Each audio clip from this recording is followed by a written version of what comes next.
बढ़िया अवसर है। मंत्र न चले नाम चला लो, नाम न चले तो चतुरासी जी गुनगुनाने लगो। बिल्कुल अवसर मत दो। जैसे दुश्मन नीचे गिर पड़ा है, आप ऊपर चढ़े हो, अब उसको ऊपर आने का अवसर मत दो। ऊपर आने का अवसर दिया तो अब आपको ऊपर आने का अवसर दुश्मन नहीं दे पाएगा। ध्यान रखना, एक बार अगर अब मन चढ़ गया आपके ऊपर और मनमानी आचरण करा लिया तो आपको भजन लायक नहीं रखेगा, क्योंकि वो समझ चुका है कि तुम ऐसी जगह पहुंच चुके हो कि अगर अब हम इसको हरा ना पाए तो मुझे जिंदगी भर इसका गुलाम बनना पड़ेगा। मन ने देख लिया है कि अब हम मारे जाएंगे, अब मुझे मरना पड़ेगा, तो वो आखिरी कोशिश करके आपका नाश करेगा। बस आप सावधान हो जाओ। इस समय आपके घुटने उसके गर्दन के ऊपर हैं, ऐसा समझो, क्योंकि सदगुरु आश्रय, संत आश्रय, सत्संग, नाम धाम आश्रय। अब वो विचलित हो रहा है, भड़बड़ा रहा है, कोई तो मिले ऐसा, थोड़ा तो हमें जीवन दान दे, क्या विषय भोग, थोड़ा तो मुझे विषय सेवन करने को मिले। चूक कर दी तो फिर गिरा देगा। परमहंस श्री ओंकारानंद सरस्वती जी ले जब बिल्कुल नई अवस्था में सामने उनके गए तो उनका, अच्छा बच्चा, बड़े भाग्यशाली हो, वैराग्य मार्ग में आए हो, पर ध्यान रखना, एक सांप को जब बंदर पकड़ता है तो बोले ऐसे ऐसे जड़ में रगड़ता, फिर देखता, सू तो नहीं बोला, फिर रगड़ता है, और वो मरने पर भी रगड़ता ही रहता है कि कहीं इसमें जान न। बोले बस ऐसे ही साधु को, साधक को, उपासक को अपने मन को रगड़ना है। राधा वल्लभ श्री हरिवंश, राधा वल्लभ श्री हरिवंश, राधा वल्लभ श्री हरिवंश। अगर सू बोलने का मतलब अगर थोड़ा भी विषय स्फुरण रह गया है तो अभी रगड़ते रहो, राधा वल्लभ श्री हरिवंश। फिर सच्ची कहते भजन करना नहीं पड़ता। जैसे भजन थोड़ी करना पड़ता है ही नहीं भजन, किसी और कुछ क्या करे, कुछ है ही नहीं यंत्रों में, वो स्फुरते केवल वही। अब उसको भजन थोड़ी करना है, रह ही नहीं गया, कुछ करना ही नहीं रह गया है। हंस रहे, खेल रहे, बात कर रहे, खा रहे, पी रहे, चल रहे, ठाड़े बैठे परे उताना, कबीर काहे हम राय ठिकाना। हर समय पर वो स्थिति प्राप्त करने के लिए निरंतर अभ्यास की आवश्यकता है। श्री भगवान कह रहे हैं कि परमम पुरुषम दिव्यम याति पार्थानुचिंतयेत। जो मेरा सदैव चिंतन करता रहता है, दिव्य परम पुरुष का साक्षात्कार उसको अपने चित्त में ही हो जाता है। चित्त स्थान भगवान वासुदेव का है। शरीर छोड़ने के बाद नहीं, शरीर रहते ऐसी आनंद की वृत्ति उदय होती है। अब उनके लिए शब्द ही नहीं तो क्या वर्णन करें। ऐसी आनंद की उसी आनंद में वो आनंद समुद्र प्रभु प्रकाशित होने लगते हैं। पर उस आनंद में जहां आपका थोड़ा प्रवेश होता है, आप उलझ करके विषय की तरफ चले जाते हैं। ध्यान देना हमारी इस बात को, यह अनुभवगम्य बात कहते हैं। जब आपको भजन का थोड़ा आनंद मिलेगा तो आप थोड़ा निश्चिंत जैसे होते हैं, उसी समय मन आपको विषयों में फंसा देगा। जब आपको भजन का अभ्यास बढ़ने लगे, आनंद मिलने लगे, तो आपको उदासीनता बढ़ानी है, हंसना नहीं है, लोगों से मिलना नहीं, खेलना नहीं है, क्योंकि इस समय चढ़ाई का है। आनंद स्फुरित होने लगा, बचाओ, बिल्कुल आसपास से सुरक्षित हो जाओ। वो आनंद ही आपको ऊपर ऐसी स्थिति में ला देगा जहां ये विषय नहीं ले जाएंगे। भगवान कह रहे परमम पुरुषम दिव्यम याति पार्थानुचिंतयन्। जो निरंतर अभ्यास चिंतन का करता है, उससे चित्त में ही भगवत साक्षात्कार हो जाता है। अगर आप सावधान नहीं रहेंगे, चिंतन सही नहीं रहेगा आपका, तो किसी भी अवस्था में ये विषय चिंतन छूटने वाला नहीं। अभी हमारे पास अवसर है, अभी हमारे पास समय है, चूको मत। ये बहुत सूक्ष्म लड़ाई है, ये कोई बाहर के लाठी डंडा गोली वाली लड़ाई नहीं है, ये अंतर की लड़ाई है। इसमें बड़े बड़े हार जाते हैं। अगर कोई जीत पाता है तो एकमात्र भगवान को समर्पित चित्त वाला जीतता है। हमें लगता है आपको बढ़िया समर्पण का अवसर है। अब आप ये जो मना किया जाता है, उन विषयों का भोग करते हैं, विषयों का सेवन करते हैं, तो फिर ऐसा लगता है अब हम नहीं कर पाएंगे, हमारे पास कोई चांस नहीं रह गया कि अब आपको संभाल सके। इसलिए आप सहयोग कीजिए। ये बाहरी आनंद 4 दिन का है, मान जाओ, बाहरी आनंद। ये श्री जी के मार्ग के लिए हम कह रहे हैं किसी जन्म में भगवत प्राप्ति करनी। अगर आप नहीं कर मानोगे, मनमानी आचरण करोगे तो भ्रष्ट हो जाओगे। ये संसार का स्वरूप है, किसी न किसी बहाने से वो आपको सतमार्ग से हटाएगा। ना किसी को घर आने दो, ना किसी के घर जाओ, ना किसी को रंग लगाओ, ना किसी से रंग लगवाओ। अपनी प्रिया प्रीतम के साथ होली खेलो। यहाँ जो सत्संग हो रहा है ठीक है, सुना, एकांतिक किया, कुटिया में जाओ चुपचाप, अपने श्री जी को रंग लगाओ, श्री जी के सामने पद गाओ, श्री जी के सामने नाचो, उन्हीं तो भावना में उनके साथ खेलो, किसी और की जरूरत नहीं। कोई अब दूसरा हमें छुए, दूसरा कोई हमारा अपना बने, अब हमें जरूरत नहीं है। देखो हमारी भाषा समझ में आ रही हो तो समझ लेना, नहीं बाद में पछताओगे। किसी को भी अपने साधन कक्ष में प्रवेश मत दो, किसी को अपनी कुटिया में मत आने। अब आप यहाँ गृहस्थ नहीं हो, यहां भी रह रहे हो, भले गृहस्थ वेश में रह रहे हो, आप वनवासी हो, आप श्री जी के उपासी हो, कोई व्यवहार की जरूरत नहीं। जब ऐसे रहोगे तो श्री जी आएंगे आपसे खेलने। निष्ठा, हृदय में निष्ठा। अब व्यवहार की गुंजाइश नहीं रह गई, हमारे पास समय नहीं व्यवहार का। हमारी बातें मान लो पर आप लोग मानते नहीं हो, इसलिए रंग नहीं चढ़ पा रहा। अरे वो बेचैन है आपके साथ खेलने के लिए, उनकी तरफ जब देखो ना तो बेचैन है, पर उनकी तरफ कोई देखना ही नहीं चाहता। वो तो यही से फुर्सत नहीं मिलती भोगों से खेलने के लिए, संसार के राग में खेलने के लिए। अरे वो तो लालायित है, वो तो खुशी हो रही है कि ये हमारा शरणागत हो गया, अभी हमारी सहचरी बनेगा, हमारी सेवा में आएगा। शरणागत हो करके पीठ कर लिया श्री जी की तरफ, मुख कर लिया संसार की तरफ, तो दोनों लाड़िले उदास बैठ जाते हैं। अब क्या करें, ये तो उधर मुख करके जा रहा है, चलो फिर कभी लौटेगा, वो फिर इंतजार कर रहे हैं। विमुख भये निमिषो ना अकृपा, जब चिते तब। खूब अभ्यास करो नाम। जब कोई होली दिवाली त्योहारी, हमारा सारा त्योहार लाडली लाल से है, इन्हीं के साथ खेलो। देखो तुम्हें बताएं, जो बच्चा बाहर खेलने नहीं जाता तो माता पिता उसके साथ खेलने लगते। कैसे? घुटने के बल चल रहा है तो वो पिता भी घुटने के बल चलेगा उसके साथ साथ। वो तोतली बोलेगा तो वो भी तोतली बोलेगा। देखा है कभी ऐसा? ऐसा कर। तो ये हमारे स्वामी भी जब देखेंगे कि अरे ये तो किसी से राजी नहीं है, केवल हमसे खेलना चाहता है, इनके लाने का एक ही उपाय है, ध्यान रखना, अनन्य व्रत नहीं चाहिए हमें। और जैसे कल आप सुन रहे थे, पपीहा बन के रहू रे, बस यही चातक व्रत नहीं, हमें नहीं चाहिए। अगर हमारे रंग पड़ेगा तो लाडली लाल का पड़ेगा, हम खेलेंगे तो लाडली लाल के साथ खेलेंगे, नहीं तो अब आजीवन नहीं खेलेंगे, आजीवन नहीं खेलेंगे। अगर हम पाएंगे तो इनकी जूठन पाएंगे, नहीं तो प्राण त्याग देंगे। जिएंगे तो वृंदावन में जिएंगे, नहीं जीवन। ये व्रत चाहिए। काहे को व्यर्थ समय नष्ट कर रहे हो? धारण करो अनन्य निष्ठा का व्रत। इनको अपनी तरफ आकर्षित करने के लिए अनन्यता ही व्रत है। रसना कटो जो अन रटो, निरखियन फुटो नयन, श्रवण फुटो जो अन सुनो, श्री राधा जसमैन।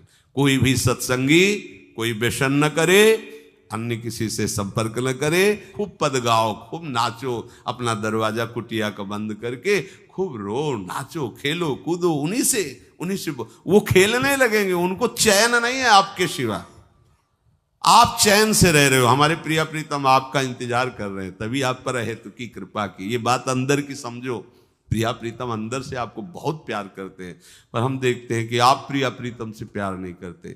आप संसार की तरफ बढ़ते जा रहे हो, हाथ फैला खड़े, मेरी तरफ आ जा। ये हमारे भगवान नहीं है, ये हमारे लाडली लाल हैं।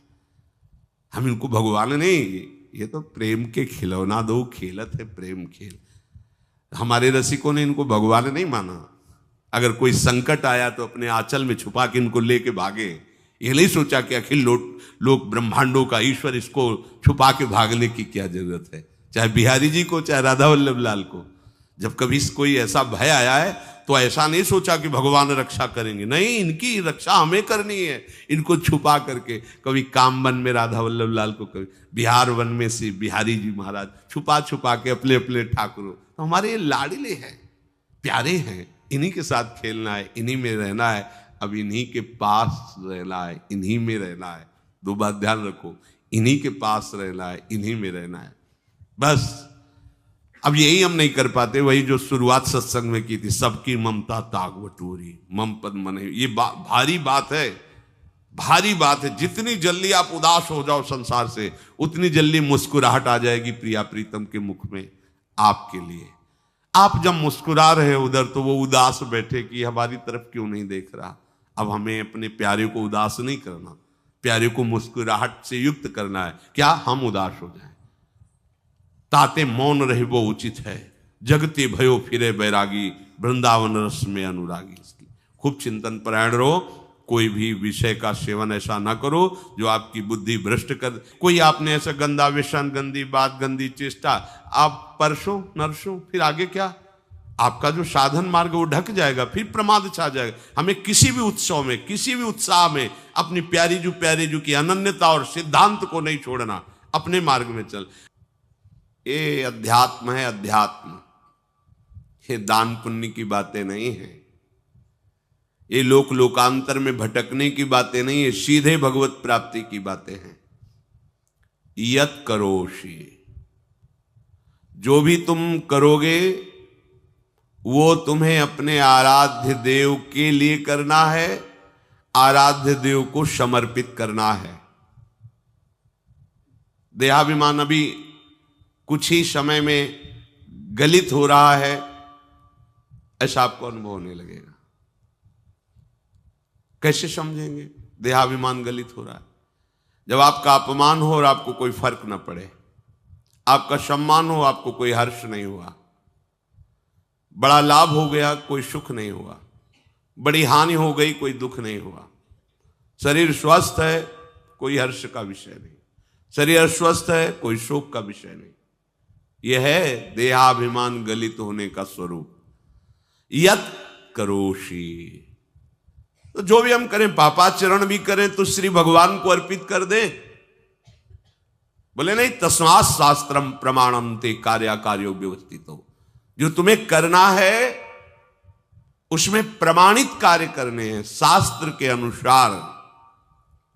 यत करोषि, अब जो भी करोगे शास्त्र सम्मत करोगे और प्रभु को समर्पित करोगे, देहाभिमान बहुत जल्दी गलित हो जाएगा। यदश्नाशी, अशन भोजन, जो भी पाओगे पहले प्रभु को भोग लगाओगे, देहाभिमान गलित हो जाएगा। मान लो मेरी बात, ये सब 4 दिन के उत्सव, 4 दिन की चांदनी है। शोक समाज पूरा तैयार हो रहा है हमारे ऊपर आक्रमण करने के लिए। तुम्हें क्या पता, शोक का अंधेरा छाने के पहले ही व्यवस्थित जहां पहुंचना है वहां पहुंच जाओ, फिर अंधेरा छा जाएगा, कोई फर्क नहीं पड़ेगा। अभी आप यात्रा ही नहीं प्रारंभ किए हैं और अंधेरा आ गया तो मार्ग ढक जाएगा और जीवन व्यर्थ चला जाएगा।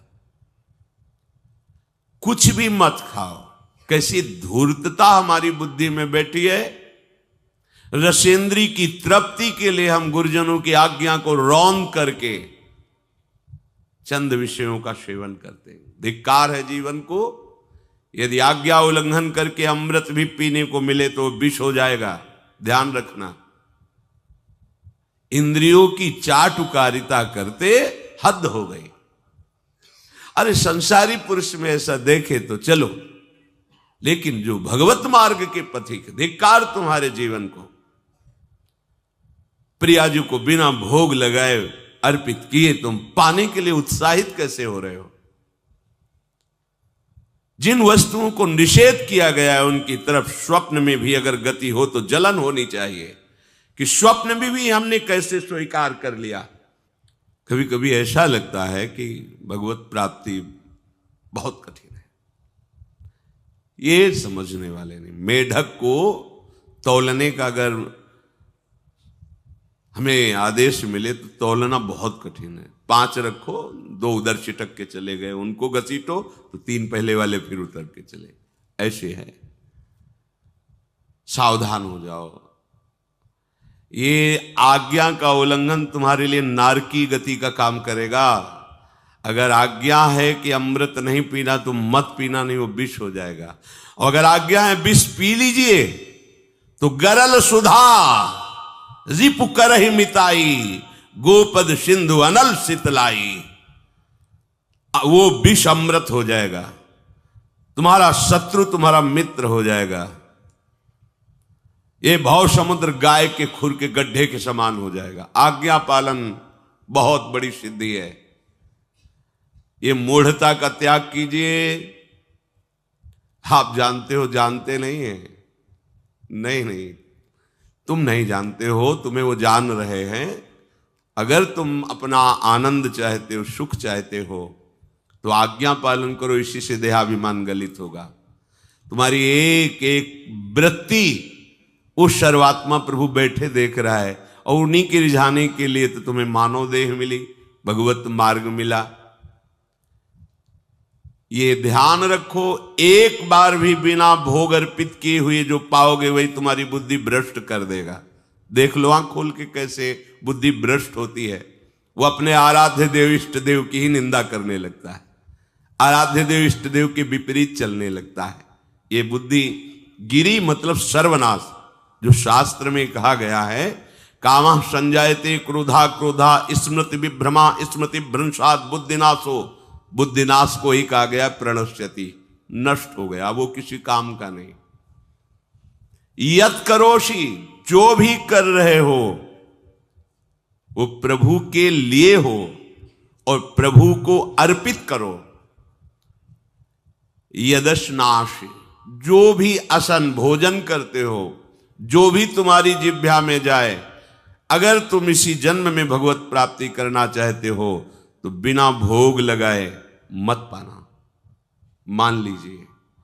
फिर कह रहे यज्जुहोषि, जो भी तुम, हवन का तात्पर्य होता है भागवतिक कार्य करते हो, वो प्रभु को अर्पित कर दो, बड़ा सुख मिलेगा। जो तुम ददाशी, किसी को भी कुछ भी देते हो, प्रभु को दे दीजिए। देने के पहले उसमें भाव कीजिए, राधा वल्लभ लाल इसके हृदय मंदिर में बैठे हैं। अब भोजन जल वस्त्र जो भी आपको उसको दिया तो उस व्यक्ति को नहीं दिया, सीधे ठाकुर जी को दिया, राधा वल्लभ लाल को दिया।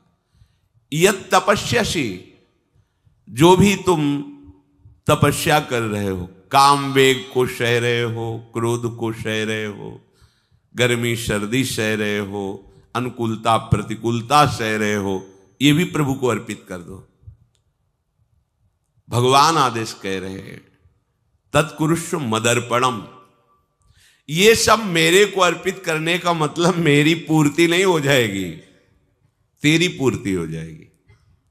भला ये सब नदियां समुद्र में गिरना बंद कर दें तो समुद्र घट जाएगा क्या? यद्यप समुद्र प्राकृतिक है, चिदानंद नहीं, भगवान तो चिदानंद समुद्र है। कोई भी नदी चाहे बाढ़ युक्त जाके गिरे या गिरना बंद कर, समुद्र में कोई फर्क नहीं पड़ता। इसीलिए सेवक जी ने कहा है, मांगो मन मनुष्य दास अपनी कर, पूर्ण काम सदा हृदयम।